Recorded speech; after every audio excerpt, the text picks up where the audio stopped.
श्रीराम समर्थ. श्रोते हो, आपण ऐकत आहात श्री गोंदवलेकर महाराज यांचे प्रवचन. वाचनाची आवश्यकता आणि मर्यादा. पोथ्या आणि संतांचे ग्रंथ आपण मोठ्या प्रेमाने वाचतो आणि सांगतो, पण तशी कृती करीत नाही. म्हणून आपण देवाला अप्रिय होतो. संतांचे ग्रंथ हे अगदी प्रिय व्यक्तीच्या पत्राप्रमाणे मन लावून वाचावेत. हा ग्रंथ माझ्याचकरिता सांगितला आहे, तो कृतीत आणण्याकरिता आहे, ही भावना ठेवून वाचन करावे. ग्रंथ लिहिणाऱ्याची तीव्र इच्छा असते की त्याप्रमाणे लोकांनी आचरण करावे.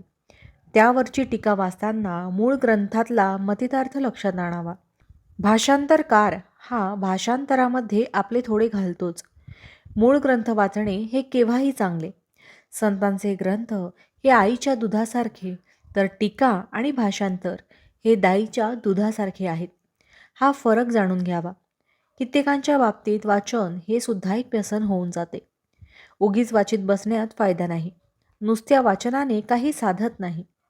जितके वाचावे तितका घोटाळा मात्र होतो. वाचावे कुणी, तर ज्याला पचवण्याची शक्ती आहे त्याने.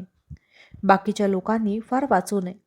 त्यातही वर्तमानपत्र वाचित वेळ घालवणे म्हणजे आपण होऊन जगाला घरी बोलावणे होय. वाचनाचे मनन झाले पाहिजे.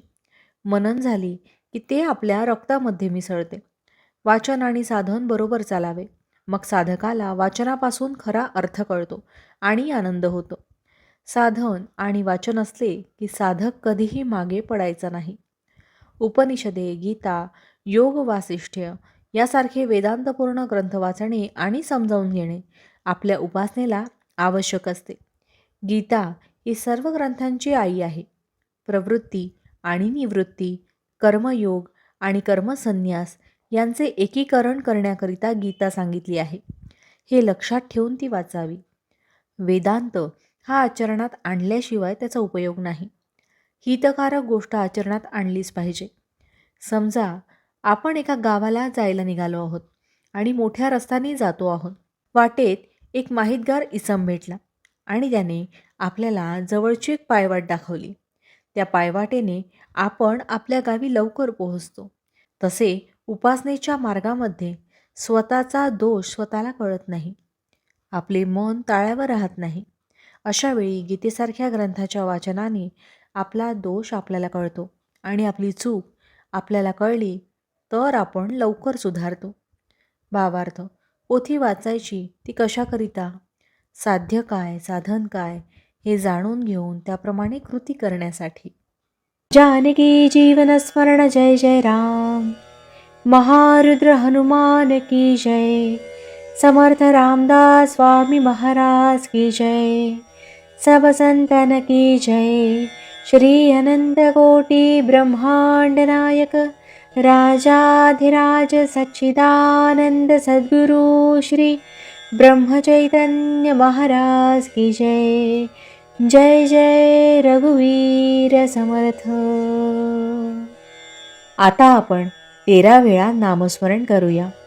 श्रीराम जय राम जय जय राम. श्रीराम जय राम जय जय राम. श्रीराम जय राम जय जय राम. श्रीराम जय राम जय जय राम. श्रीराम जय राम जय जय राम. श्रीराम जय राम जय जय राम. श्रीराम जय राम जय जय राम. श्रीराम जय राम जय जय राम. श्रीराम जय राम जय जय राम. श्रीराम जय राम जय जय राम. श्रीराम जय राम जय जय राम. श्रीराम जय राम जय जय राम.